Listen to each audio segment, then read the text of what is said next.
दोस्तों, मेरा नाम ऋषि है, मैं एक खिलाड़ी हूँ। तो दोस्तों, मैं शायद आपको पहले धन्यवाद देता हूँ कि आप लोगों ने मुझे मौका दिया। और उससे ज़्यादा धन्यवाद ये देता हूँ कि आप लोगों ने मुझे मौका अभी दिया, ऐसा नहीं है। आप लोगों ने मौका मुझे कई साल पहले दिया था, लगभग 17 साल पहले दिया था। और आप मुझे अभी सुन रहे हैं, ऐसा नहीं है। आप लोग मुझे उस समय सुना था आपने, जब मुझे कोई सुनता नहीं था। मतलब ये नहीं कह रहा कि आज मुझे और सुनने वाले हैं या नहीं है उस संदर्भ में, लेकिन जिस संदर्भ में मुझे कोई समझ नहीं सकता था उतने साल पहले, उस समय आपने मुझे बोलने का मौका दिया था, अपनी बात कहने का मौका दिया था।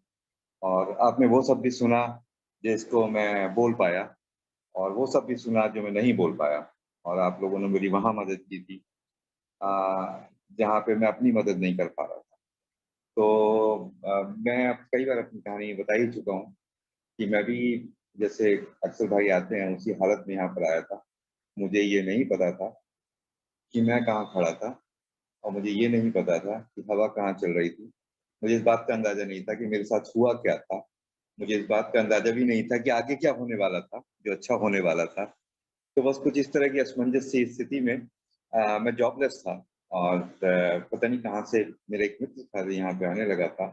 बस मैं उसके पास पीने पहुँचा। मैं किस तरीके से उसके पास पहुँचा था, और उसने कहा था, सुबह कोई 11 बजे का टाइम था जब मैं पहुँचा था उसके पास। उसकी एक ऑटो रिपेयर शॉप थी, तो उसने कहा कि शाम को आ जा, मतलब 7 बजे मीटिंग स्टार्ट होती थी। वो साढ़े 6 बजे के आस-पास अपनी दुकान को बढ़ा देता था। दुकान बढ़ाना एक टर्म होता है जो हम यूज़ करते हैं, शॉप का शटर डाउन कर देता था उस दिन के लिए। तो उसने मुझसे कहा कि शाम को आ जा, तुझे टॉप क्लास शराबियों के बीच में मैं लेकर चलता हूँ। तो मैं जब पहली बार यहाँ पर आया दोस्तों, मेरे अंदर डिज़ायर टू स्टॉप ड्रिंकिंग नहीं थी, डिज़ायर टू ड्रिंक थी। मैं यहाँ पर आया, और जब मैंने इन लोगों को बोलते हुए सुना, बाकी सब तो बात ठीक थी, लेकिन लोगों ने मुझे गले लगाया था। तो वो जो गले लगाया, उसने कुछ ऐसा एहसास छोड़ दिया, उसने एक ऐसी मिठास दे दी, उसने एक कोई ऐसा तार छेड़ दिया, मतलब कोई मेरा तार अंदर का जो था, वो जैसे वायलिन के अंदर तार होते हैं ना, एक तार जाम पड़ा होता है, तो एक प्रकार का स्वर नहीं आ रहा होता। तो कोई तार ऐसा छेड़ दिया मेरे दिल के अंदर, जिससे मेरे अंदर वो संगीत उत्पन्न हो गया जो आज तक है, जिसके कारण मैं आज भी आता हूँ और उसी संगीत को सुनने बार-बार आता हूँ।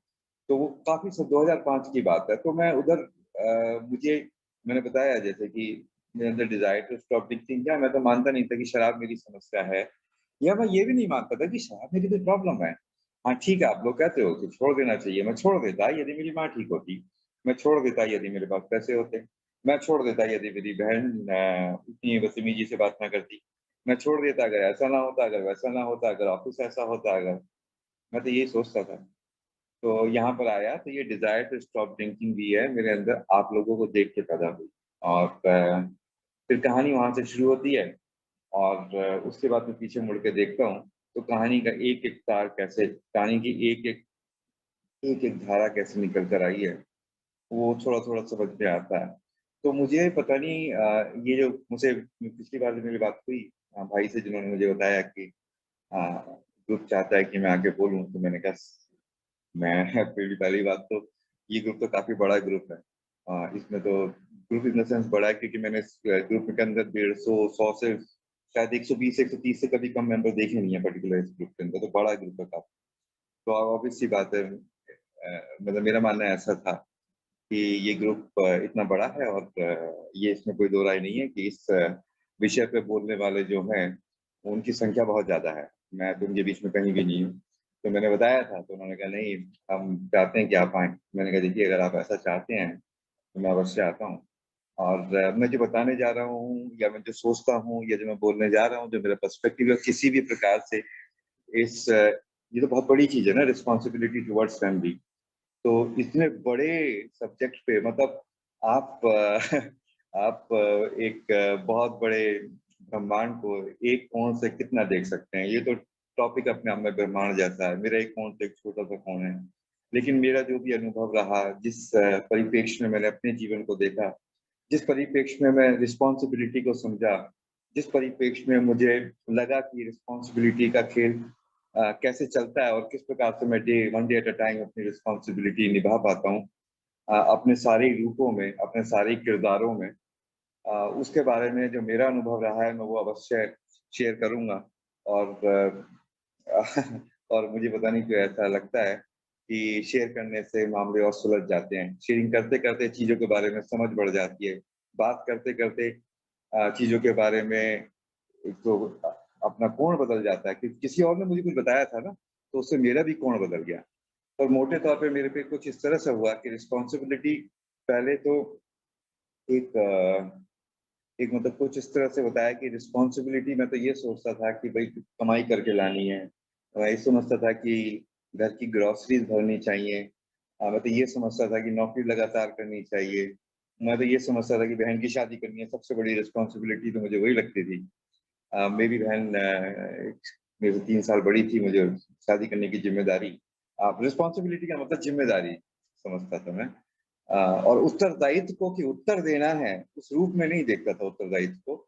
मैं उत्तरदायित्व को बोझ के रूप में देखता था। आप मेरी बात समझ पा रहे हैं ना? एक burden that something is on your shoulders तुम्हें ही जीना है, तो हम बोझ के रूप में देखता था रिस्पॉन्सिबिलिटी को। तो यहाँ पे जो हमारे एक मेंबर थे वो कहते थे कि रिस्पॉन्सिबिलिटी का मतलब है एबिलिटी टू रिस्पॉन्ड और ऑब्वियसली यही किताबों में भी लिखा हुआ है। पर उन्होंने कहा कि रिस्पॉन्सिबिलिटी का मतलब है कि मैं किस प्रकार से उस सिचुएशन को रिस्पॉन्ड करता हूँ। अब यहाँ पे उन्होंने बताया कि ये मुझे आज भागना नहीं है, हर चीज़ के प्रति ना मुझे रिस्पॉन्ड करना है। तो अब ये जो चीज़ थी ना इसने मेरा कोण बदला और मुझे ज़्यादा कुछ याद नहीं है एग्ज़ैक्टली क्या हुआ था, लेकिन किसी कारणवश मैं किसी मीटिंग में बैठा हुआ था और ऐसे ही मुझे बात करते कुछ पॉइंट शेयर कर रहा था और मुझे कुछ इस प्रकार के अंदर से इंस्पिरेशन हुई, मैं अपनी मीटिंग पूरी करी। उसके बाद नोएडा में था, तो नोएडा में एक मार्केट है और वहाँ चला गया और वहाँ से अपनी माँ माँ के लिए एक जोड़ी चप्पल लेके चला गया बाटा की घर पे और वो ₹250 की चप्पल ₹250 की थी। ₹250 की चप्पल मैं कोई बहुत बड़ा माइलस्टोन अर्जित कर लिया ऐसा नहीं करा। लेकिन फिर भी एक तरह का इमोशनल माइलस्टोन अर्जित कर लिया। एक तरह का भावनात्मक अ, कुछ अचीव कर लिया क्योंकि आज तक तो मैं ये सोचता रहा था ना कि माँ ने गलती कर दी, माँ ने गलती कर दी, माँ ने यहाँ गलती कर दी, माँ ने वहाँ गलती कर दी और उस तरीके से अपने को देखता था, जीवन को देखता था, अपने रिश्ते को देखता था। पहली बार मुझे लगा कि माँ ने मेरे को प्रेम करा है, मुझे जन्म दिया है। मैंने पहली बार माँ के प्रति अपने आप को ग्रेटफुल महसूस किया और ऐसा नहीं है कि मैं बचपन से ही विश लेके पैदा हुआ था। मैं बचपन से विश लेके पैदा नहीं हुआ था, लेकिन मेरी जो क्लियर थिंकिंग थी, जो मेरी साफ-साफ सोच थी, उसके ऊपर काफ़ी सारे काले बादल छा गए थे। किस प्रकार से छा गए थे, जो दुनिया से सुना, जो इधर से सुना, जो खुद इंटरप्रेट किया और कमज़ोरी जो चीज़ होती है ना, दर्द ख़ासकर, आदमी कमज़ोरी में, दर्द में सीखता तो है, इसमें तो दो राय नहीं है कि सीखता है, पर कभी-कभी रिएक्ट भी कर रहा होता है। तो मैं अपनी ज़िंदगी में काफ़ी हद तक रिएक्ट कर रहा था, अपनी ज़िंदगी में ज़्यादातर रिएक्ट कर रहा था। तो जो रिस्पॉन्सिबिलिटी जो वाली बात है, रिस्पॉन्स करने की जो एबिलिटी थी, उसका सही प्रयोग नहीं कर पा रहा था। तो ख़ैर मैं अपनी मदर के लिए चप्पल लेके पहुँचा। मेरे को पहली बार ये तो मुझे फीलिंग तो आ ही गई थी कि माँ ने मेरे को क्योंकि मीटिंग आते-आते मुझे कोई 25-30 दिन हो गए थे। उतना तो असर पड़ जाता है, उतना असर तो मतलब आप लोग पत्थर को तैरा दें पानी के अंदर। तो बस इस तरह से मेरे साथ कुछ हुआ कि पत्थर अगर पानी पे तैर गया। जो आदमी जो कम से कम 25 साल का था, तो जो लड़का हमेशा इस बात के लिए परेशान था कि ये मदर ठीक नहीं है, बहन भी ठीक नहीं है, परिवार भी ठीक नहीं है, पारिवारिक स्थितियाँ ठीक नहीं है, पिता की मृत्यु तो बहुत पहले हो गई थी, जब मैं 4 साल का था। देश ठीक नहीं है, ऑफ़िस ठीक नहीं है, तो इन सारी चीज़ों को उसी तरीके से रिस्पॉन्ड कर रहा था, कि ये चीज़ ठीक नहीं है। और जो कोई आदमी समझता है कि ये चीज़ें ठीक नहीं है, तो कैसे रिस्पॉन्ड करता है? बस वैसे ही मैं रिस्पॉन्ड कर रहा था। मुझे जैसी परिस्थिति बताया गया था कि ये मुझे ऐसा लगता था कि ये स्थिति खराब है, वो स्थिति खराब है, तो उसी तरीके से रिएक्ट कर रहा था। जैसे कि किसी बच्चे को उसने एग्ज़ाम दिया, उसे लाके ये बताया जाए कि भई तूने टेस्ट दिया था, टीचर जिसने एग्ज़ाम लिया, वो कहे कि तेरा जो टेस्ट है वो बहुत खराब गया है। तो ऑब्वियस सी बात है, जब बच्चे को बताया जाएगा कि भई तेरी परफ़ॉर्मेंस अच्छी नहीं रही, तो वो दुखी होगा, खुश तो होने वाला नहीं है। ऐसा तो है नहीं, तो उसी तरीके से रिस्पॉन्ड करेगा। तो जो मेरे पास जीवन के बारे में मेरी धारणा थी कि मैं गलत समय में पैदा हुआ, गलत परिवार में पैदा हुआ, गलत स्थितियों में हूँ, गलती मैंने भी कर दी, उसी तरीके से रिस्पॉन्ड कर रहा था। और जब मैं यहाँ पर आया तो मुझे ये इन्होंने बताया grateful heart is a thankful heart. तो जैसे मुझे ये पता चला कि मतलब ग्रैटिट्यूड के बारे में लोग बात करते थे ना, ऊपर वाले का शुक्रिया। मुझे तो एक चीज़ मैं अक्सर शेयर भी कर देता हूँ और बिल्कुल अच्छी तरह याद है। एक भाई थे और वो आए और वो रसगुल्ले बाँटने आए। उन्होंने उनसे पूछा कि क्या हुआ भाई? शादी हो रही है? कह रहे नहीं। मैंने कहा नौकरी लग गई? कहते नहीं। मैंने कहा रसगुल्ले क्यों बाँट रहे हो? कहता ही बताता हूँ। तो शेयरिंग के दौरान बताया कि उनकी एक पुरानी बाइक थी जो अक्सर परेशान करती थी, वो चोरी हो गई। और वो चोरी हो गई है, उन्हें मौका मिल रहा है नई बाइक लेने का। तो मुझे पहली बार ऐसे लोग दिखे ना, जो हर परिस्थिति में खुश रहना जानते थे, क्योंकि वो हर परिस्थिति में अपने आप को किसी न किसी तरीके से फ़ायदे में देख लेते थे। किसी न तरीके से उन्हें ऐसा लगता था, यहाँ पे आने के बाद मुझे ऐसे लोगों से मेरा आमना-सामना हुआ, जो हर परिस्थिति में देख लेते थे कि किस तरह से उनके लिए अच्छा हुआ। किस प्रकार से वो सही जगह पे हैं। तो जब मुझे यहाँ पे आने का एहसास हुआ कि भई मेरी मदर भी अच्छी है, मेरा परिवार भी अच्छा है, तो मैं पहली बार उसके लिए ग्रेटफुल हुआ। तो मेरा जो रिस्पॉन्स था और रिस्पॉन्स करने की जो एबिलिटी बदली, क्योंकि जब रिस्पॉन्स बदला, जब सोच बदली, तो रिस्पॉन्ड करने की एबिलिटी भी बदली। तो मैं ये नहीं कह रहा कि एक चप्पल ले जाना कोई रिस्पॉन्सिबिलिटी का बहुत बड़ा माइलस्टोन अचीव हो गया। पर ऐसा अवश्य हुआ कि मेरी जो एक सोच का पैटर्न था रिस्पॉन्ड करने का मदर के प्रति, वो बदल गया। तो दोस्तों मैं रिस्पॉन्सिबिलिटी को जहाँ तक खुद थोड़ा बहुत समझ पाया और कर पाया, उसी संदर्भ में उसकी बातचीत करूँगा। तो मुझे ना किसी ने बताया क्या, मुझे खुद ही कहीं पे जीवन में जीते मेरी शादी हुई तो मेरा बेटा हुआ और मेरा बेटा हुआ तो मैं अपने बेटा भी जब ग्रो करता है ना, तो उसके साथ हम भी कहीं न कहीं ग्रो कर रहे होते हैं। तो अब तो वो 12 साल का है, 13 साल का होने वाला है इस मई में। तो मुझे उसके साथ ग्रो करते एक दिन हम लोग पौंडीचेरी में आए और पौंडीचेरी में ये जो कुछ ट्रेनिंग एयरक्राफ्ट टाइप के होते हैं ना, 2 शाफ्ट होते हैं, उसके बीच में होता है, बड़ा सुंदर सा पोएटिक सा लगता है वो एरोप्लेन, तो छोटा-सा होता है वो पैसेंजर वगैरह नहीं ले जाता। ये ट्रेनिंग वगैरह के लिए यूज़ करते हैं, ट्रेनिंग फ्लाइट्स वगैरह के लिए यहाँ पे पौंडीचेरी एयरपोर्ट पे। और ये एयरपोर्ट कोई वैसे ऑपरेशनल नहीं है, तो वो कर रहे थे। मेरा बेटा उसकी तरफ उँगली करके कहता है पापा मुझे ये खरीदना है, मुझे ये चाहिए ही चाहिए। और अब क्योंकि ये मैं आता हूँ और बेटे को प्यार करता हूँ और बेटे की हर डिमांड लेजिटिमेट लगती है कि सही डिमांड है। तो मैंने उससे कहा अब ऑब्वियसली ये to buy such an aircraft is not possible for me. ये बात है सच। लेकिन एक उस समय 5 साल का था। एक 5 साल के बच्चे से ये बात कहना ज़रूरी नहीं है कि बेटा ये असंभव है।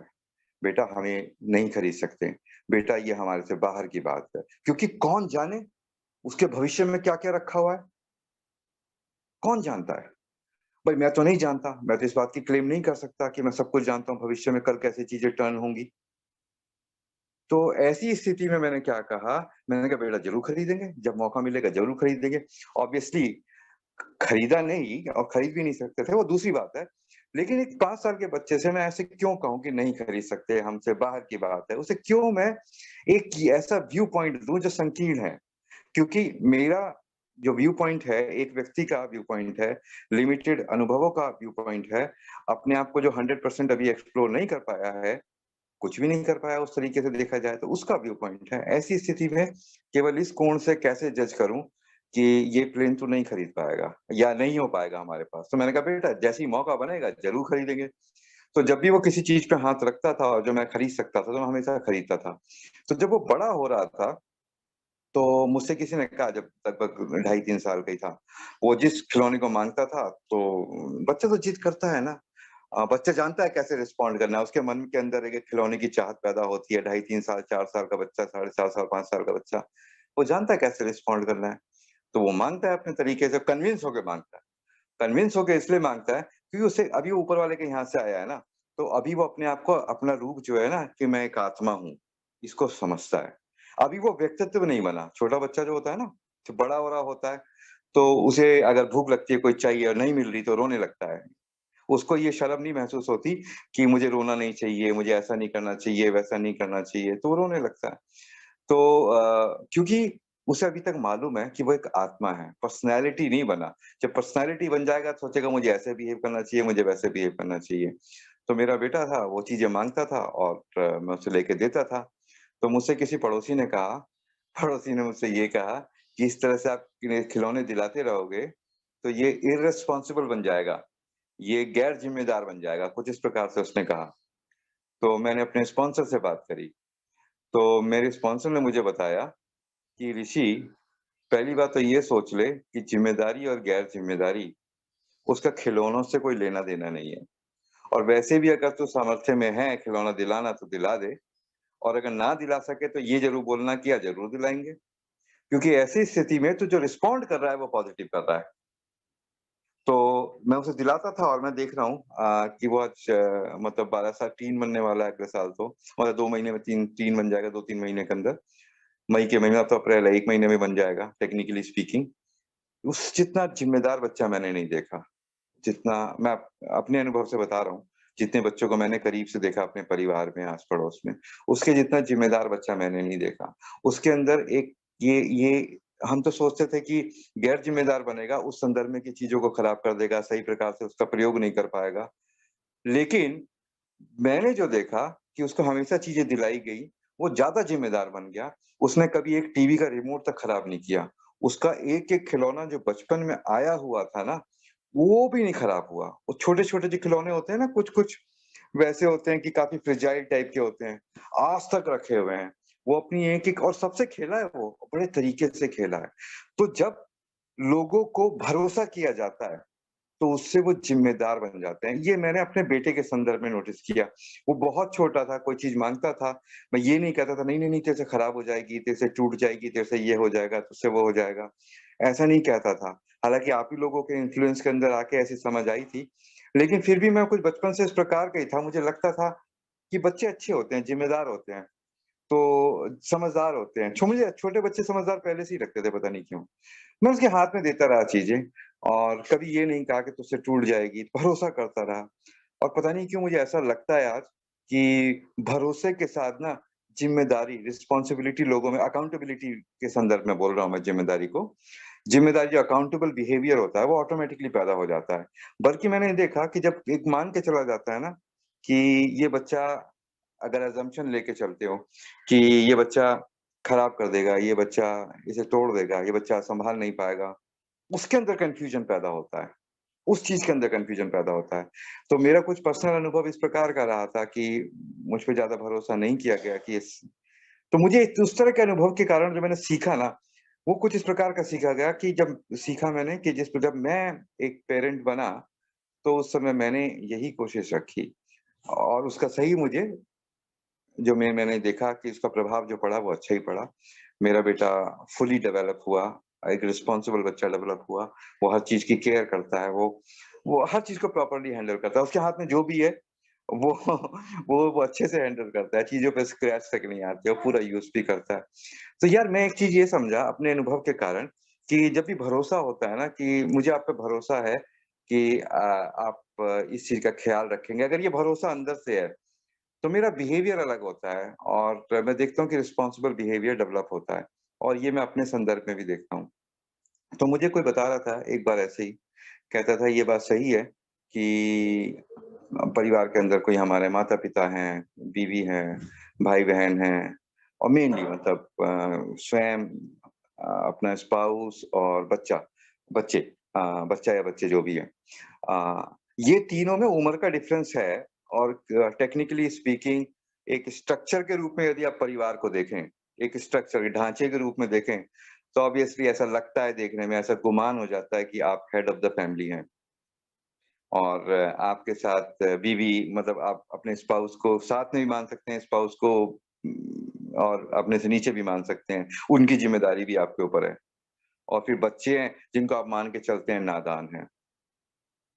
तो आप इस तरीके से जब एक एक ढांचे के रूप में परिवार को देखते हैं, तो एक अलग तरह का रिस्पॉन्स पैदा होता है कि नहीं, ये लोग इतने समझदार नहीं है क्योंकि इनकी एज मुझसे कम है, क्योंकि इनकी समझ मुझसे कम है, क्योंकि इनमें इतनी ज़िम्मेदारी, समझदारी नहीं है अभी, तो I should take care of them. तो अब कोई उस ऐसी स्थिति के अंदर बच्चा कहता है, भई मुझे फ फ या वो अपने एक्चुअली बच्चा जिस समाज में पैदा हुआ है ना? हम लोगों ने ना एक समाज को बदलते हुए देखा है। हमने वो ब्लैक एंड व्हाइट टीवी के व्योमकेश बख्शी के दिन देखे हैं और अब ये जो वेब सीरीज़ चलती हैं, ये भी दिन देखे हैं।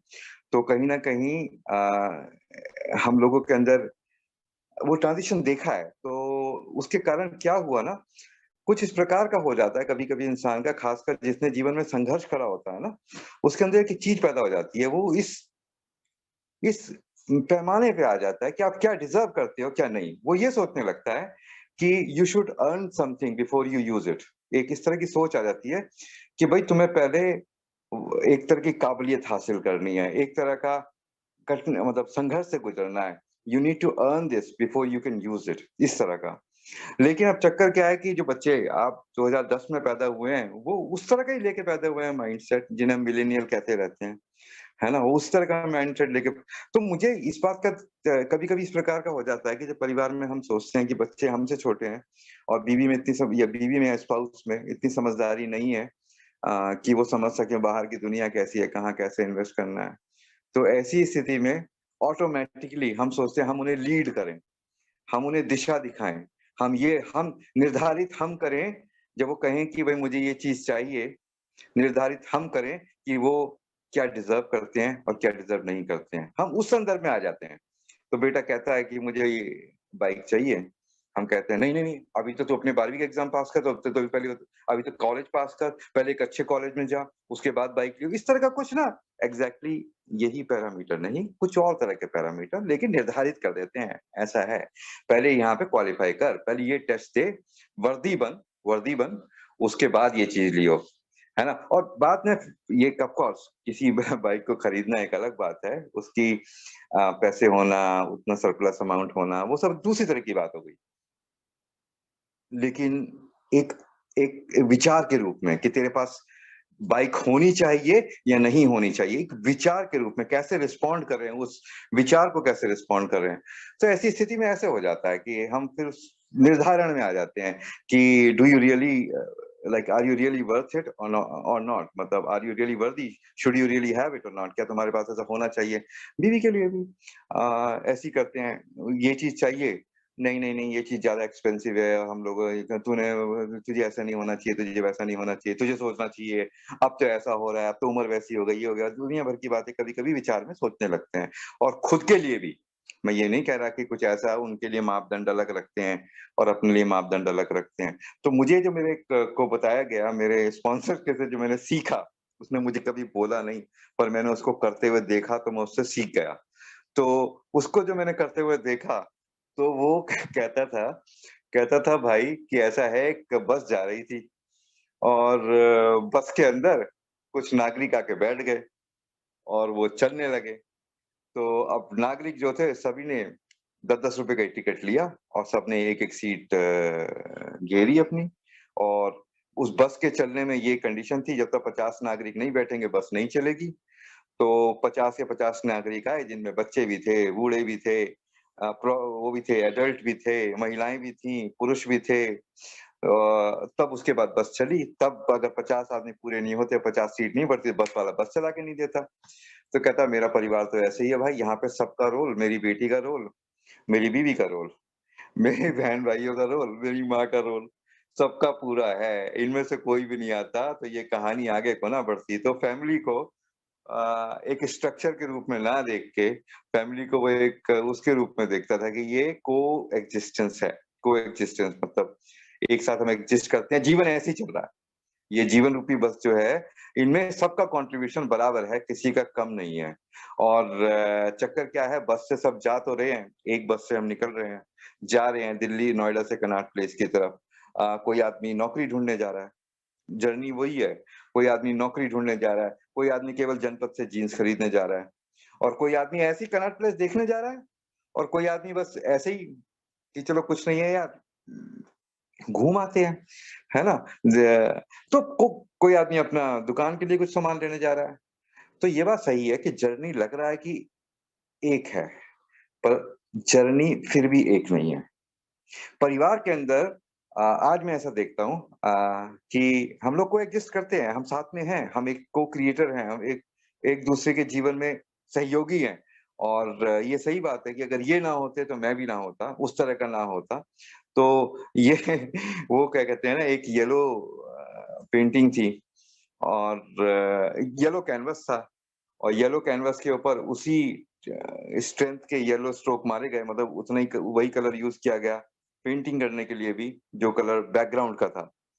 पेंटिंग दिखाई ना दे, आपने बहुत अच्छी पेंटिंग बनाई, पेंटिंग दिखाई ना दे, क्योंकि पेंटिंग दिखाई दे उसके लिए कंट्रास्ट चाहिए, कोई डिफरेंट कलर बैकग्राउंड में चाहिए तब दिखाई देती है। तो कुछ इस प्रकार का कभी-कभी हो जाता है कि हम लोग सोचते हैं कि the other person is not necessary, वो बैकग्राउंड का जो डिफरेंट कलर है, डिफरेंट ह्यू है, डिफरेंट टोन है, वो ज़रूरी नहीं है। पर ये वाक़ई बहुत ज़रूरी है मेरे होने के लिए। कभी ये भी नहीं दिखेगा कि मैं कौन हूँ, मैं कैसा हूँ, मैं क्या कर रहा हूँ, जब तक दूसरे एग्ज़िस्ट नहीं करेंगे। तो मेरा जो जीवन है ना, डेफ़िनिटली ये मेरा जीवन है, इसमें दो राय है ही नहीं। पर मेरा जीवन दूसरों के परिप्रेक्ष्य में है। मतलब दूसरों के साथ रिलेशनशिप में मेरा जीवन चलता है।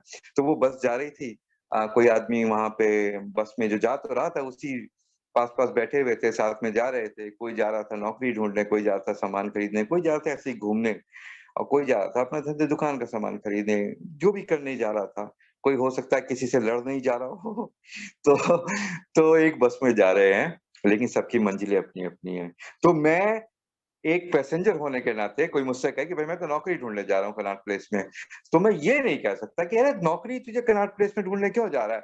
वो नौकरी कोई मिलती है कनॉट प्लेस में, तुझे तो सामान खरीदने जाना चाहिए, जीन्स खरीदने जाना चाहिए जनपद पे ₹300 की। मज़ाक के तौर पे बोल रहा हूँ, अच्छी भी जीन्स होती हैं। मैंने वही खरीदी हैं बहुत सारी पहले बचपन में, कॉलेज वगैरह में। तो मैं कौन होता हूँ ये डिसाइड करने वाला कि तेरा जो गंतव्य है, तेरा जो डेस्टिनेशन है, वो इस रास्ते पे है या नहीं? तो ओपिनियन पॉज़िटिव देनी है, संभावना वाली देनी है। वो रिस्पॉन्सिबिलिटी की बात हो रही है ना, रिस्पॉन्ड कैसे करना है। तो ओपिनियन जो देनी है ना, पॉज़िटिव भावना वाली देनी, ये मैं यहाँ पे सीखा। तो अब कोई आदमी मुझसे पूछता है कि मैं नौकरी ढूँढ देखने, मैं जानता हूँ कि मैं तो केवल सामान खरीदने जा रहा हूँ कोई, मैं तो जीन्स खरीदने जा रहा हूँ। मुझसे कोई कहता है यार मैं अपने जीवन में एक नौकरी के लिए मतलब नौकरी लेने के लिए जा रहा हूँ, अपना परिवार चलाऊँगा, जीविका चलाऊँगा, अपना करियर बनाऊँगा। मुझे ये नहीं कहने की ज़रूरत कि भाई यहाँ पे ये नहीं मिलेगा। या मुझे ये कहने की ज़रूरत नहीं है कि ये सही जगह नहीं है किसी, मैं बता सकता हूँ कि ऐसी 4 जगह और भी हैं जहाँ पे ऐसा हो जाता है, वहाँ पे मिल जाती है। उस वो अलग बात है। पर मैं ये नहीं कह सकता और कहना नहीं चाहिए। मेरी ज़िम्मेदारी जो बनती है, एबिलिटी टू रिस्पॉन्ड जो बनती है कि भई नहीं, ऐसा नहीं है कि वहाँ पे नौकरी नहीं मिलती। मैं कौन हूँ? तो वही वाली बात है कि मुझसे मेरा बेटा कहता है कि मैं साइंटिस्ट बनूँगा। अरे! क्यों नहीं? मैं 11th क्लास में था, मैंने जब अपने टीचर से वो इकोनॉमिक्स की टीचर थी। और किसी तरीके से उसे ज़बरदस्ती उस प्राइवेट स्कूलों में होता है ना कि ट बायोलॉजी का टीचर भाग गया, तो मैडम आप हो तो इकोनॉमिक्स की लेकिन आपको बायोलॉजी भी पढ़ानी पड़ेगी। अब मैडम बायोलॉजी का रट्टा मार के आती थी और बोलने लगती थी। तो उस तरीके से आमने-सामने इंटरेक्शन हो गया। मुझसे पूछती तू क्या करेगा बड़ा होके? मैंने कहा मैं साइंटिस्ट बनूँगा। अब उसने मुझसे कहा कि क्या तेरे पास इतने पैसे हैं? क्या तेरा उस प्रकार तरह का परिवार है? क्या इतना सपोर्ट कर पाओगे? मालूम है साइंटिस्ट कैसे बनते हैं? पीएचडी करनी पड़ती, मतलब साइंटिस्ट बनता या ना बनता, वो एक दूसरी बात थी, पर उसने साइंटिस्ट की हत्या वहीं कर दी। तो मेरे अंदर जितने अरमान थे ना, जितने जज़्बात थे साइंटिस्ट बनने के, वो वहीं खत्म हो गए। तो रिस्पॉन्सिबिलिटी की जो बात होती है, वो अपने तरीके से ठीक कर रही थी टीचर। उसे लगा कि भई it's not an easy thing to get. So he वो आगे जाके डिसअपॉइंट फील करेगा, पर जब बड़ा होके जब कोशिश करेगा साइंटिस्ट बनने की तो डिसअपॉइंटेड फील करेगा। तो उसने कहा कि मुझे मार्गदर्शन करना चाहिए। उसे लगा कि जितने मार्ग जीवन के हैं सारे वो जानती है। जैसे कि आप होता है ना एक मैप देख रहे हो जीवन का, ऐसा एहसास हो जाता है ना कभी-कभार कि ऐज हो गई है हमारी तो हम सब कुछ जान गए हैं, एहसास हो जाता है इस प्रकार का। और मेरी एज ज़्यादा नहीं हुई है। कभी-कभी एहसास हो जाता है कि मैं सब कुछ जानता हूँ इस चीज़ के बारे में, जीवन के बारे में, ऐसा एहसास कभी-कभी हो जाता है, थोड़ी देर ही रहता है। फिर कोई न कोई अनुभव इस प्रकार का हो जाता है कि पता चल जाता है कि मैं गलत हूँ। तो उसने इस तरह का एक बहुत बड़ा-सा व्यू लिया और कहा कि नहीं, वहाँ पे जाना तेरे लिए संभव नहीं हो पाएगा, तो अटेम्प्ट मत कर। अपने तरीके से जो सोच रही थी वो, मैं इस लड़के को रास्ता दिखाऊँ, वरना ये गलत रास्ते पे चला जाएगा और चीज़ें हाथ से बाहर निकल जाएँगी। इसका मुझे तो प्रेम ही करती थी ना, छोटे भाई की तरह मानती थी। लेकिन फिर भी उसने जो अपने तरीके से कहा, उससे मेरे को कोई बहुत अच्छा दिव्य ज्ञान प्राप्त हो गया हो, ऐसा नहीं हुआ। ये जान के कि क्या संभव नहीं है, क्यों संभव नहीं हो पाएगा, ये जान के मेरे अंदर कोई दिव्य ज्ञान प्राप्त नहीं हुआ। तो यहाँ पे मुझे ना परिवार के अंदर ये याद रखना है कि जो लोग मेरे साथ हैं, वो किसी भी प्रकार से मेरे से कम नहीं है। वो भी एक सोल है, मैं भी एक सोल हूँ। मैं इस रूप में आया हूँ, वो उस रूप में आए हैं। उनका जो ज्ञान है ना, वो मेरे से किसी भी हालत में कम नहीं है ना? और उड़ने के जो सपने होते हैं ना, वो चिड़िया को ही आते हैं। हो सकता है मुझे भैंस का जन्म मिला हो, वो मेरे अंदर घास चरने के सपने तो आते हैं, लेकिन मेरे अंदर उड़ने के सपने नहीं आते। ऑब्वियसली ये ठीक है, लेकिन दूसरा जो है मेरे परिवार के अंदर सारी की सारी भैंसें ही हैं, ऐसा ज़रूरी कोई है? ऐसा ज़रूरी कोई है? भगवान तो बनाते ही इस प्रकार से है ना कि अलग-अलग variety is the spice of life at least for God. तो किसी के मेरे परिवार के अंदर जो बाकी के लोग हैं, उनके अपने कुछ अरमान हैं। उनके कुछ सपने हैं। वो उसी बस से, उसी रूट से तो जा रहे हैं, लेकिन उनके अपने अलग-अलग गंतव्य हैं। मतलब अपने अलग-अलग ध्येय हैं, ध्येय मतलब अपने-अपने अलग-अलग ऑब्जेक्टिव्स हैं। मैं किसी भी हालत में नहीं हूँ ये कहने के लिए कि तेरा ध्येय गलत है। जो नौकरी ढूँढने जा रहा है, जा भाई, wish you all the best. जो जा रहा है वो दुकान के लिए, जा भाई, wish you all the best. जो जीन्स खरीदने जा रहा है, wish you all the best. जो केवल कनॉट प्लेस को पहली बार देखने जा रहा है कि अंडरग्राउंड मार्केट कैसी होती है, जनपद पालिका बाज़ार type, wish you all the best. मेरी रिस्पॉन्सिबिलिटी तो यही है, wish you all the best. और बात आती है कि कभी-कभी मुझे ऐसी स्थिति में, क्योंकि परिवार का एक तरह का ढाँचा है ना, एक मुझे किसी ने कहानी बताई कि एक अंकल जी थे और अंकल जी का काम क्या था कि पोस्टमैन थे। वो होते हैं ना डाकिया। और उन दिनों की बात है, जिन दिनों मनी ऑर्डर आता था, मनी ऑर्डर। और एक लड़का था, रहता था हॉस्टल वगैरह में, और वो अक्सर अपने घर को फ़ोन करके कहता था, पैसे भेज दो मुझे। तो अंकल मनी ऑर्डर लेके आते थे, पोस्टमैन जो थे, फिर मनी ऑर्डर लेके आते थे, फिर मनी ऑर्डर। और तो महीने के अंदर 4 मनी ऑर्डर, 5 मनी ऑर्डर देख के उनको ये एहसास हो गया। अच्छा, वो थे किसी ग्रामीण पृष्ठभूमि से जो पोस्टमैन अंकल थे, और उन्होंने एक पैसा, एक-एक पाई अपने जीवन में समझदारी से खर्च की थी। तो उनको ये एहसास हो गया कि ये बच्चा पैसे ज़्यादा खर्च कर रहा है। ये बच्चा ज़िम्मेदारी वाला जीवन नहीं जी रहा। ये बच्चा मतलब he is taking more than his dues. वो जितना उसको डिज़र्व करता है, उससे ज़्यादा कहीं यूज़ कर रहा है। तो उन्होंने, जब उनसे सहा नहीं गया, वो भूल गए कि उनका रोल केवल पैसे देने का है। उनको लगा कि पैसे उन्हीं के हैं।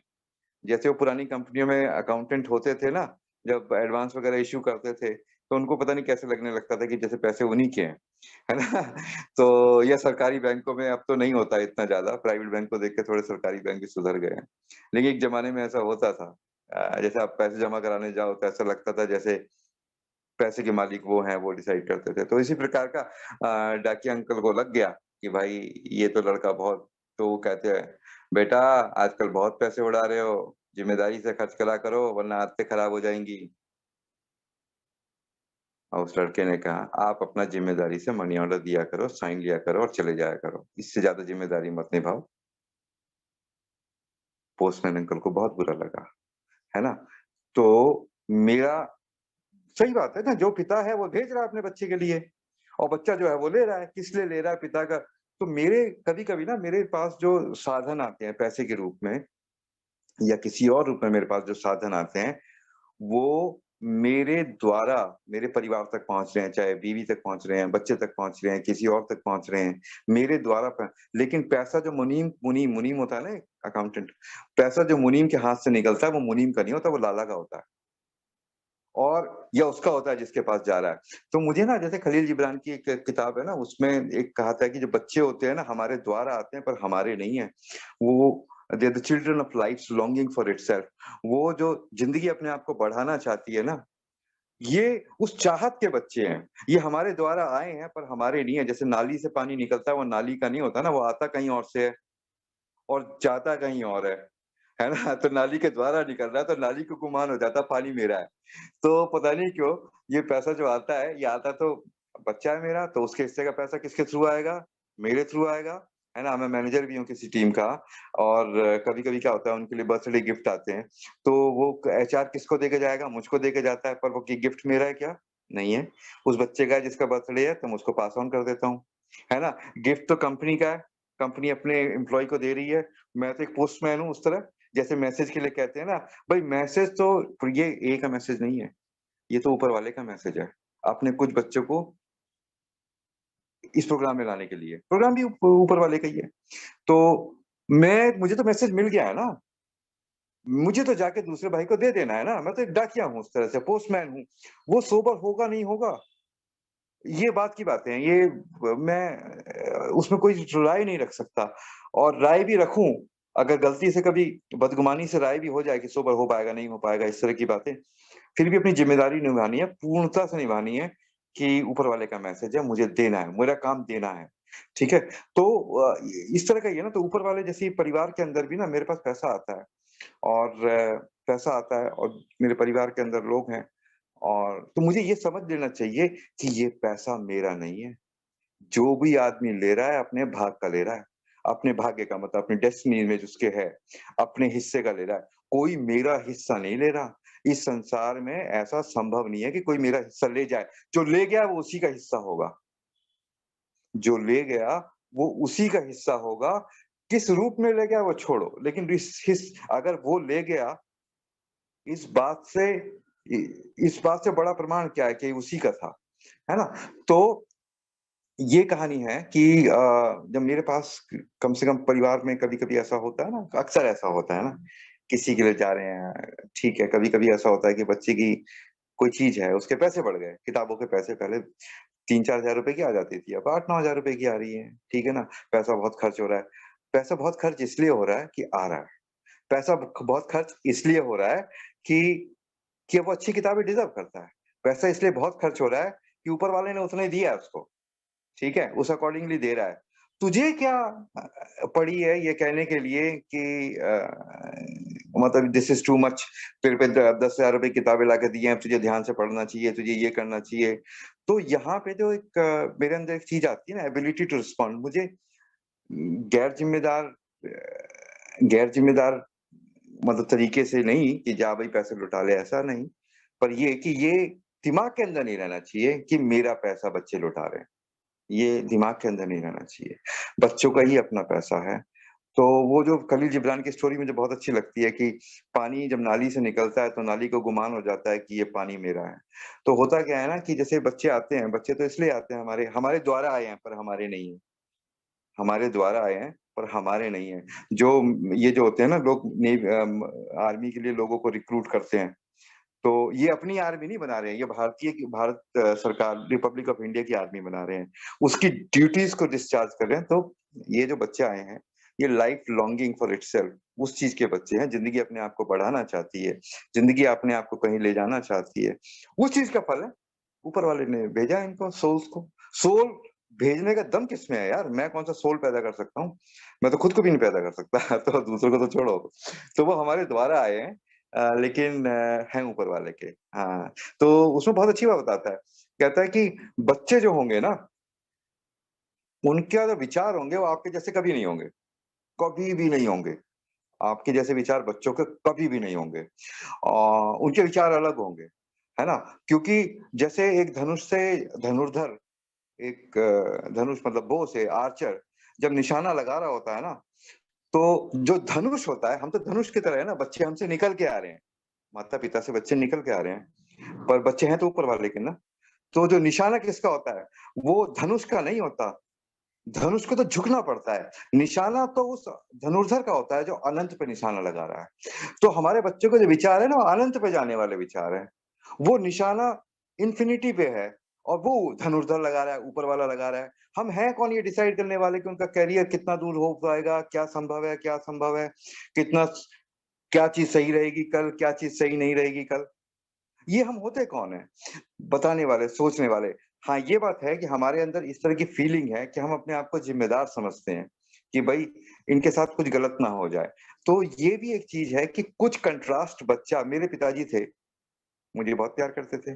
जब मैं 4 साल का था तो उनका स्वर्गवास हो गया, है ना? मैं कहता हूँ जैसे कभी-कभार कि मुझे अब तो शब्द यूज़ करने का मन भी नहीं करता, लेकिन एक बार वैसे ही थोड़ा-सा शब्द यूज़ कर लेता हूँ केवल मीनिंग बताने के लिए, शब्द में कोई दूसरा प्रयोग करता हूँ इसके लिए, हार्डशिप से जाना पड़ा, है ना? तो अ, अब मैं जनरली शब्द जो यूज़ करता हूँ, कहता हूँ कुछ कलरफुल एक्सपीरियंसेस से निकलना पड़ा, क्योंकि अलग-अलग तरह के कलर है ना, तो लेकिन फिर भी मान के चलो कुछ हार्डशिप से जाना पड़ा, कुछ कठिनाइयों से जाना इससे मुझे ना एक कंट्रास्ट मिला यार। क्योंकि जब मैंने एक घटिया चाय को टेस्ट किया, तभी मैं समझ गया कि बढ़िया चाय क्या होती है। जब मैंने एक घटिया जीन्स खरीदी, तो मैं समझ गया कि अच्छी जीन्स कौन-सी होती हैं। जब मैंने अपमान सहा, तो मुझे सम्मान की वैल्यू पता चल गई और जब मैं यूजिंग में था, तो मुझे सोबर जीवन का एहसास हो गया। जब घर में कभी लड़ाई होती है कभी-कभार होती है ना, घर का माहौल ऐसा होता है, घर में लड़ाई हो जाती है। 2 पीपल कोएग्जिस्ट नो, तो केवल दिन रहे, रात ना हो, ऐसा तो नहीं होता ना। तो रात होती है, तो फिर सुबह होने का एहसास होता है। कभी रात ना हो, तो भाई साहब सुबह भी नहीं होगी। बिल्कुल नहीं होने वाली। सब कुछ उजाला ही उजाला रहे ना, तो सुबह का एहसास नहीं होगा। एक जो कहते हैं ना, दुनिया तो रोज़ सुबह नई दोबारा से बनती है ना? तो वो जो दोबारा से बार-बार बनने का जो एहसास होता है, वो नहीं होगा। अ, तो मतलब कंट्रास्ट ज़रूरी है। तो कभी-कभी हम सोचते हैं कि भई ये परेशानी ना हो, वो परेशानी ना हो, अपने को ना हो, परिवार को ना हो, इसको ना हो, उसको ना हो, पर कंट्रास्ट ज़रूरी है। और कंट्रास्ट में जैसे मैं बता रहा था कि मतलब अगर कैनवस भी उसी कलर का है जिस कलर का कलर है, तो कलर दिखाई नहीं देगा, है ना? हज़ार बल्ब के बीच में 1 बल्ब और जला दो, पता ही नहीं चलता, कुछ पता ही नहीं चलता। अंधेरे में जब बल्ब जलता है, तब दिखता है वो कितना सुंदर है ना? तो सूरज भी इसलिए सुबह निकल के आता है। तो तो मुझे जो रिस्पॉन्सिबिलिटी है ना परिवार के प्रति, ये समझना चाहिए। समझता आज मैं समझने लगा हूँ कि बच्चा भी है ना, उसके अंदर परफेक्ट विज़डम है, क्योंकि वो ऊपर वाले मतलब कहते हैं ना, सोने का तो हर कण सोना है और सोने जैसे व्यवहार करेगा, चाहे 2 ग्राम का हो, चाहे 2 किलो का हो, सोने का तो हर कण सोना है। तो ऊपर वाले का जो ये है ना कि जो बच्चे हैं, वो तो ऊपर वाले की लॉन्गिंग के हैं, वो अपना परफेक्ट विज़डम लेके आए हैं।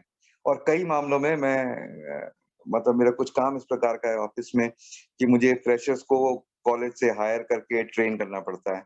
और मुझे इस बात को बताने में कोई शर्म नहीं है कि उनकी समझदारी किसी भी मामले को लेके किसी से कम नहीं है। मैं ज़्यादा नहीं बोल रहा, पर they are second to none in terms of kind मतलब जितने भी एस्पेक्ट्स ऑफ कंपनी होते हैं ना, उन्हें हैंडल करना, उनकी समझदारी कम नहीं है। तो तो मुझे ना जैसे कहते हैं कि वो जो धनुष को है ना, तो झुकना ही पड़ता है, निशाना तो धनुर्धर का है, वो अनंत तक जाएगा। तो आज मैं समझता हूँ कि मेरे बेटे के जो विचार है ना, मुझसे अलग होंगे यार, मुझसे अलग होंगे। मुझे ग्रे कलर पसंद है, ज़रूरी नहीं बेटे को पसंद हो। मुझे मटर पसंद है, बेटे को पसंद नहीं है, अनंत तक विचार है, वो तो ऊपर वाले का निशाना है। तो आज मैं ना इसके लिए क्या सही है, क्या गलत है, उसे मैं मोरल क्वेश्चन नहीं बनाता आज। इमोरल तो लोग जब बनते हैं ना, जब शक करो, तो उसे मोरल क्वेश्चन नहीं बनाता। मेरी वाइफ़ है, कई चीज़ों के अंदर उसकी राय मुझसे अलग है, क्योंकि क्योंकि वो वाइफ़ है ना? और वो कहते हैं ना, भगवान को ना अपने आप को रिपीट करने की आदत नहीं है। तो भगवान हमेशा 2 लोगों को अलग ही बनाता है। ट्विन भी होंगे तो अलग-अलग तरीके से व्यक्तित्व अलग होंगे, है ना? भगवान को रिपीट करने की आदत नहीं है। और अगर मैं और आप ठीक एक जैसे हैं, तो हम में से एक को तो होना ही नहीं चाहिए था, ज़रूरत ही क्या है? यदि आप और मैं we are just ditto, just like you know each other, एक को तो होने की ज़रूरत ही नहीं है फिर। डुप्लीकेट है, सुपरफ्लुअस है, रिडंडेंट है, कोई ज़रूरत ही नहीं थी, कोई ज़रूरत नहीं थी। है ना? और कोई भी यहाँ पे है, तो ज़रूरत तो अवश्य है। तो मुझे आज ना इस बात का एहसास हो गया कि रिस्पॉन्सिबिलिटी वाली बात जो है, मैं उसको वैसे नहीं देखता कि मैं कोई ज़िम्मेदारी निभा रहा हूँ, कोई बर्डन निभा रहा हूँ। नहीं भाई, मैं उसका अपना है, उसको पचा रहा हूँ। तो तेरा तुझको अर्पण, क्या लागे मेरा। मतलब तेरी किस्मत से आया, तेरे को दे दिया, ठीक है? इसमें मेरा क्या जा रहा है? तो वाइफ हो या बच्चा हो, तो मैं तो रिस्पॉन्सिबिलिटी निभाता हूँ जनरली उस एंगल से।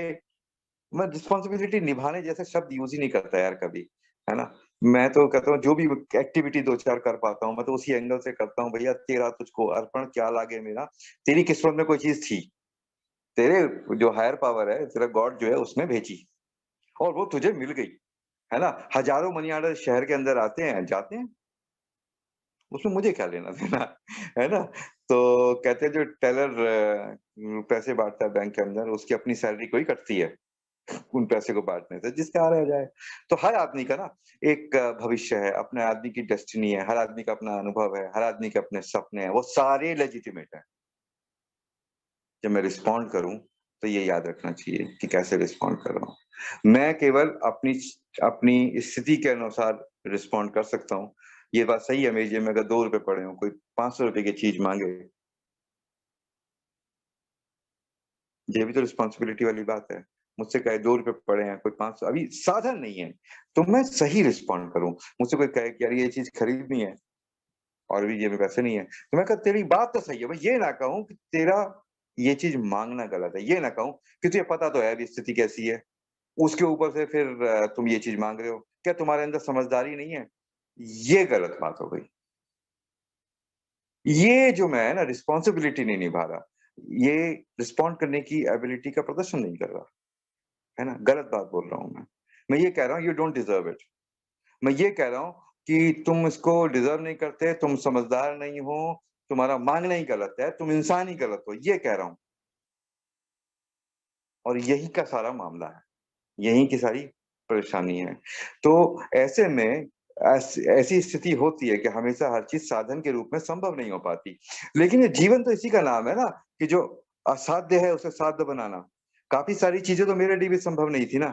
मतलब जब मैं यहाँ पर आया और जैसी भी हालत में आया, आपने कहा कोई कि यार तेरे जैसे आदमी कभी सोबर नहीं होते। मतलब ऐसा कोई कहा कोई, है ना? और या तेरे जैसे आदमी कभी ऐसा नहीं कर पाते, तेरे जैसे आदमी कभी वैसे आपने ये सब कोई कहा, आपने क्या कहा? One day at a time हो जाएगा, है ना? तो अब मुझसे कोई कहे साधन नहीं है और अगर ऐसी स्थिति में कोई कहे कि ये चाहिए, तो मैं क्या कहता हूँ? अवश्य होगा। मौका पड़ते ही हो जाएगा, जैसे ही मौका बनेगा वैसे ही हो जाएगा और काफ़ी सारी चीज़ें हो चुकी हैं इस प्रकार से। तो आज मैं जो रिस्पॉन्ड करता हूँ ना, वो रास्ता खुला रख के रिस्पॉन्ड करना है, रास्ता नहीं बंद करना। ये तेरे को नहीं चाहिए, ये अच्छा नहीं होता, तू इसकी डिमांड ही क्यों कर रहा है? पहले तू क्वालीफाई ये रास्ता जो ये क्लोज़ एंडेड जो रास्ते मतलब किसी को ना रास्ता बताओ, तो एक वो हमारे यहाँ नॉर्थ में एक चीज़ होती है ना, गली जो बंद होती है, उसे कहते हैं ब्लाइंड एली। तो ब्लाइंड एली में नहीं भेजना किसी को भी। तो तुझे ये चीज़ नहीं माँगनी चाहिए, तेरी डिज़ायर ही गलत है। ये करके ना मैं ब्लाइंड एली में भेज रहा हूँ किसी को। मैं ये कह सकता हूँ कि हाँ, ये वो गली नहीं है, मतलब ये ऐसी स्थिति नहीं है।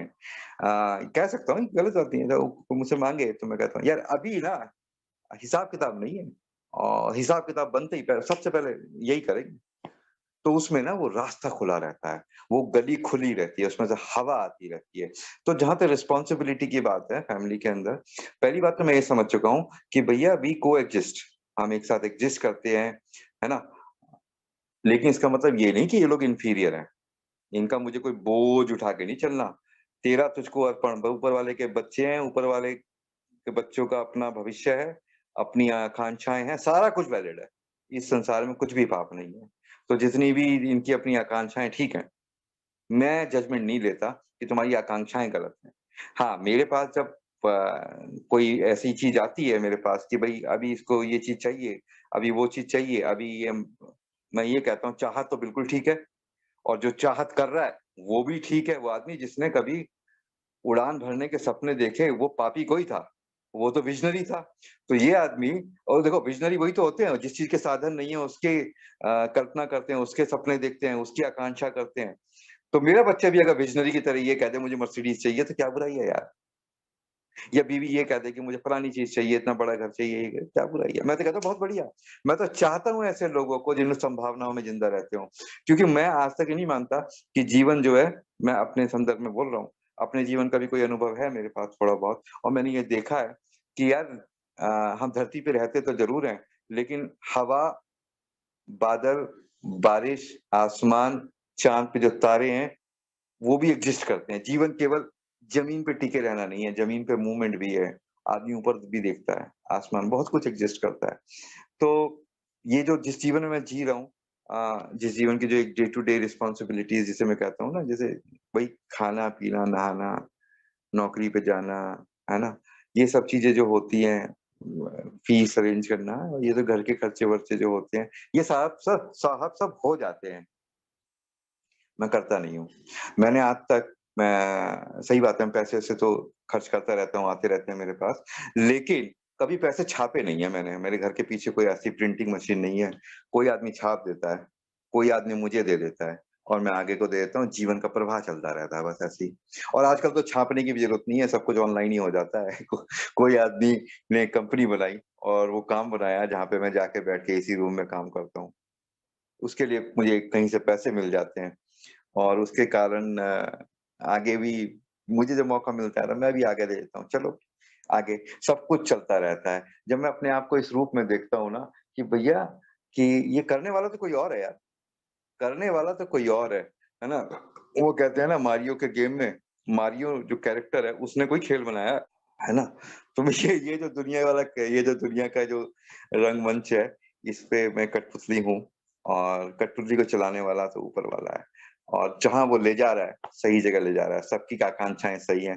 तो ऐसा जब होता है ना कि मैं जब इस कोण से देखता हूँ, यार ये जो लोग हैं ना, ये दिव्य लोग हैं, ये दिव्य आत्माएँ हैं, मेरी तरह, है ना? इनकी सारी आकांक्षाएँ जो हैं, दिव्य हैं, पवित्र हैं, सेक्रेड है ना? और फिर जब मैं रिस्पॉन्ड करता हूँ, लोग कहते हैं कि नहीं ये वाली गाड़ी नहीं, ये वाली गाड़ी खरीदेंगे। तो मतलब कहते हैं ना, या मुझे यहाँ पे खाना पसंद नहीं, कुछ 1-2 इस तरह के रेस्टोरेंट्स हैं जहाँ पे परिवार को खाना पसंद नहीं है मेरे। हमें यहाँ पे पसंद नहीं है, ये गंदी जगह है, यहाँ पे ये है, वो है, वो है, वो है, वो है। तो मैं ये नहीं कहता तुम्हें बड़ी चर्बी चढ़ रही है, तुम्हें बड़ा गुमान हो रहा है, मैं ये नहीं कहता। हालाँकि अ, ये नहीं कहता, अक्सर नहीं कहता अब, कभी-कभी फ़ील होता है पर कहता नहीं हूँ, पर मैं हूँ कौन यार? भाई जीवन में उनके जीवन में एक अच्छी रेस्टोरेंट आई है। अच्छी रेस्टोरेंट में वो खाना खाना चाहते हैं, घटिया पे नहीं खाना चाहते। मेरे गणित के हिसाब से घटिया पे खा लेना चाहिए क्योंकि वो जो जो गणित है वो इक्वेशन फिर बैठ जाएगा। उनके गणित के हिसाब से नहीं है, they have a right to exercise their style of mathematics in their own life. उनको पास वो अधिकार है। वो गणित लगाने का जो उनके जीवन का है। यदि if I think that it is beyond my pocket right at that moment तो मैं कह सकता हूँ यार जगह तो तुम्हारी बात तो सही है। लेकिन अभी नहीं है हिसाब-किताब, वो एक दूसरी बात हो गई। पर ये कहना कि नहीं ये तो बहुत महँगी है, you are not worthy of it, you should not go there, it's way too expensive you know most of these things ये मेरा ये मेरे लिए ठीक नहीं है। तो मैं ये टॉपिक की वाली बात कर रहे थे ना you know responsibility towards family तो पहली चीज़ तो मैं ये समझ गया कि भाई देख वो वाली बात है डाकिये वाली, पैसा उनके पिता से आता है, मतलब उनका भी तो गॉड है ना, पैसा उनके पिता से आता है, बच्चे को जाता है, तू बस अपना काम कर डाकिये वाला। पहली तो ये। दूसरी बात क्या है कि जो आसमान पे उड़ने के सपने देखते हैं, तो ये बात बात सही है कि वो चील के बच्चे ही होंगे।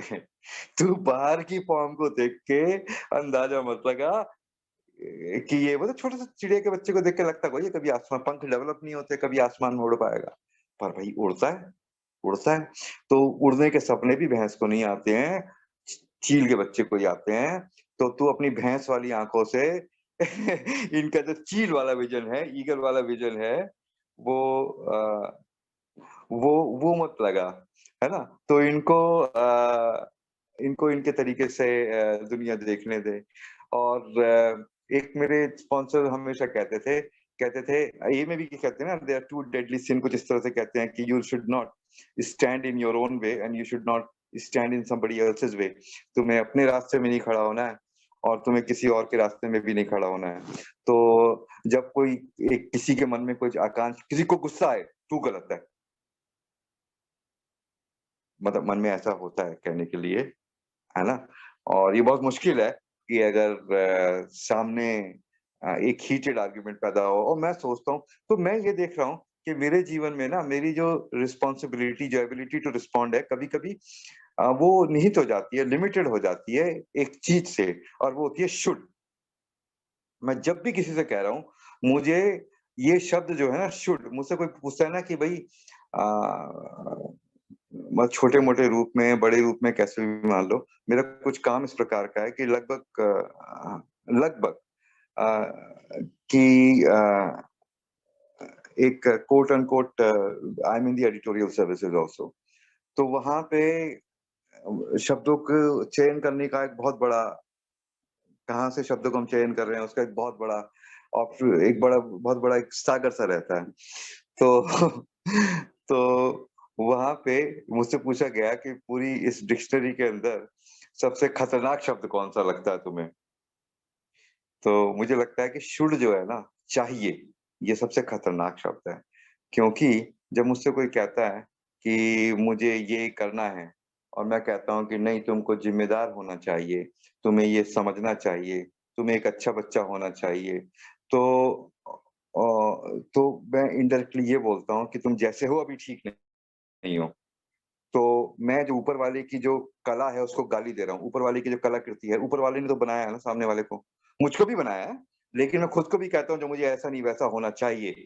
तो मैं पूरे ब्रह्मांड के साथ मतलब जो मैं कह रहा हूँ ऊपर वाले की जो क्रिएशन है, जो बिल्कुल नथिंग से बनी है ना? यही तो कहते हैं ना, जब बिग बैंग थ्योरी हुई तो पूरा ब्रह्मांड एक मटर के दाने के बराबर था। मतलब मैं साइंटिफिक उसमें नहीं जा रहा, लेकिन मान के चल रहा हूँ कि यही मान के कुछ चलते हैं ना, बहुत छोटी-सी जगह थी। तो उसने जितने इतना बड़ा ब्रह्मांड इतने बिल्कुल नथिंग से खड़ा कराया, मैं उसकी विज़डम पे शक कर रहा हूँ, इस आदमी को ऐसा नहीं होना चाहिए या मुझको ऐसा नहीं होना चाहिए। तो ये जो शब्द जो है ना चाहिए, मैं जितना जहाँ-जहाँ से ड्रॉप हो सकता है वहाँ-वहाँ से ड्रॉप कर देता हूँ। इसी जगह दूसरा शब्द का इस्तेमाल करता हूँ कि भैया कुड, मतलब कोई कहता है कि कोई लेट हो जाता है मेरे ऑफ़िस में मीटिंग में आने से, तो मैं ये नहीं कहता तुम्हें टाइम पे आना चाहिए। मैं ज़िम्मेदारी निभाते हुए कहता हूँ कि तुम टाइम पे भी आ सकते हो। You could come on time also. और ज़्यादातर तो मैं रिएक्ट ही नहीं करता। मैं तो ये कहता हूँ यार हम तो तुम्हें वी वर मिसिंग, कोई टाइम से नहीं आता ना। तो मैं यही कहता हूँ मीटिंग के अंदर कि we were missing you so badly. वो 5 मिनट। तो वो समझ जाता है कि दे वर एक्सपेक्टिंग मी। तो बस अब मैं मेरे पास चॉइस है। तो चॉइस के हिसाब से एक संकीर्णता के हिसाब से नहीं, बल्कि एक चॉइस के हिसाब से अपनी ज़िम्मेदारियों को निभा करता हूँ। और मुझे एक चीज़ बहुत अच्छी सीखने को मिली ए के अंदर आके, और वो इस तरह का है कि जब भी आपसे कोई मतलब कहता है ना, nobody is looking for a lover, है ना? मतलब हर आदमी एक्चुअली में क्या होता है कि जब आपसे कोई ये कहता है ना, यू आर इमेंसली ब्यूटीफुल, आपको वो इंसान पसंद आता है। यू आर इमेंसली टैलेंटेड, आपको वो इंसान पसंद आता है। कोई आपसे कहता है you are immensely brilliant person, आपको वो इंसान पसंद आता है, या आप उस आदमी को अप्रिशिएट करते हो कि भई आप बहुत सुंदर हैं, बहुत अच्छे हैं, बहुत काबिल हैं, बहुत आपके साथ बहुत अच्छा लगता है। तो जब कोई आदमी इस तरह से आपसे बिहेव करता है, तो आपका उससे रिश्ते भी तो इम्पोर्टेंट होते हैं ना, रिस्पॉन्सिबिलिटी में परिवार के अंदर रिश्ते तो हैं ही, रिलेशनशिप्स तो हैं ही। तो जब भी कोई आपको अप्रिशिएट करता है, तो आपका अब होता क्या है कि जब एक छोटे से बच्चे को आप देखते हो और उसने तो अपने बिस्तर पे ही पेशाब कर दिया, आप तो ये नहीं कहते तू तो गैर ज़िम्मेदार है। ऑब्वियसली यू नो कि 4 महीने का, 5 महीने का बच्चा, लेकिन फिर मान के चलो थोड़ा-सा बड़ा है और उसने पेशाब-वेसाब कर दिया, तो आप कहते हैं बच्चे ही तो है। ये कोई कहता है तू गैर ज़िम्मेदार है, इर्रेस्पॉन्सिबल है ना? बच्चे ही तो है। क्योंकि अब आप इस बच्चे को उस रूप में देख रहे हो, जिस रूप में ऊपर वाला देखता है। आप so called uncalled grown up हो, पेरेंट हो, जो भी हो। लेकिन आप उस बच्चे को, वो जो बच्चा कोई हँसता है और खिलखिला के हँसता है, बच्चों की होती है ना वो खनखनाहट वाली हँसी जो होती है, ही करके जो होती है ना? तो जब बच्चा कोई हँसता है, तो या कोई सुंदर बच्चा दिखता है, तो आप उस बच्चे को उस रूप में देख रहे हो जिस रूप में ऊपर वाला बनाता है। और जैसे ही आप किसी चीज़ को उस रूप में देखोगे जिसमें ऊपर वाले ने बनाया है, आपका रिश्ता अपने सोर्स से जुड़ जाता है। मुझे ऐसा बताया ये में किसी मेंबर ने कि अपने जो हायर पावर है ना उससे कनेक्शन जुड़ जाता है यार। तो जब भी किसी चीज़ को एप्रिशिएट करते हैं, कोई सामान हो, कोई व्यक्ति हो, जैसे ही एप्रिशिएट करते हैं ना, तो अपना संबंध जुड़ जाता है। कोई हमें एप्रिशिएट करता है ना, वो कहते हैं ना कि जैसे कोई लवर है और लवर से आपने कहा आई लव यू, तो आपने कुछ यू आर लवेबल, आपने कहा आई लव यू, इसका मीनिंग ये हुआ कि यू आर लवेबल। और जैसे ही उसने सोचा कि आई एम लवेबल, उसकी विल जो है वो गॉड विल के करीब पहुँच गई। भई गॉड विल क्या है? भगवान की इच्छा। भगवान कैसी चीज़ें बनाएगा जिनको वो प्रेम करता है। भगवान ने मुझे बनाया, तो भगवान ने मुझे प्रेम से बनाया। तो बाइबल में कहते हैं ना, गॉड ने दिन बनाया, कहा कि इट इज़ गुड। यही चीज़ कुछ इस तरह का ना, सिक पेड़ प पौधे, पक्षी वगैरह बनाए और देखा अपनी मतलब क कलाकृति को और कहा कि it is good. In the same fashion जब हमें बनाया, भगवान ने तो कहा कि इट इज़ गुड। और पर्पसफुली ऐसा बना के लाया। तो जब मुझसे कोई कहता है ऋषि आई लव यू, कोई भी, उस स्थिति में मुझे ऐसा लगता है कि आई एम लवेबल, और जैसे ही मेरे को ऐसा लगता है कि आई एम लवेबल, मैं गॉड विल के करीब आ जाता हूँ, खुश हो जाता है मन। तो जो मेरी फीलिंग होती है ना, ये तो भाई साहब, जो कहते हैं नेगेटिव फीलिंग गलत चीज है, मैं नहीं मानता आज यार कि नेगेटिव फीलिंग गलत चीज है। नेगेटिव फीलिंग तो मुझे ये बता देती है भाई कि जो चल रहा है ना, वो सेल्फ विल चल रही है बस, कुछ और चल रहा है गॉड विल की जगह। तो मुझसे कोई कहता है ऋषि आई लव यू, मुझे लगता है Rishi you are lovable. The moment I think कि ऋषि तू लवेबल है, बस ऊपर वाले से कनेक्शन जुड़ जाता है, मन अच्छा हो जाता है, बढ़िया एकदम। तो अप्रिसिएशन जो है ना, अप्रिसिएशन से जनरली मैं उस इलाके में पहुंच जाता हूँ, उस नजरिया, मेरी आंखें साफ हो जाती है, वो चश्मा लगा लेता हूँ जो ऊपर वाला लगा के देखता है चीजों को। एक ऊपर वाले का भी एंगल होता है ना, चश्मा लगा के देखता है, ऊपर वाला किस चश्मे से देखता है कि चीजें सुंदर ही दिखती हैं।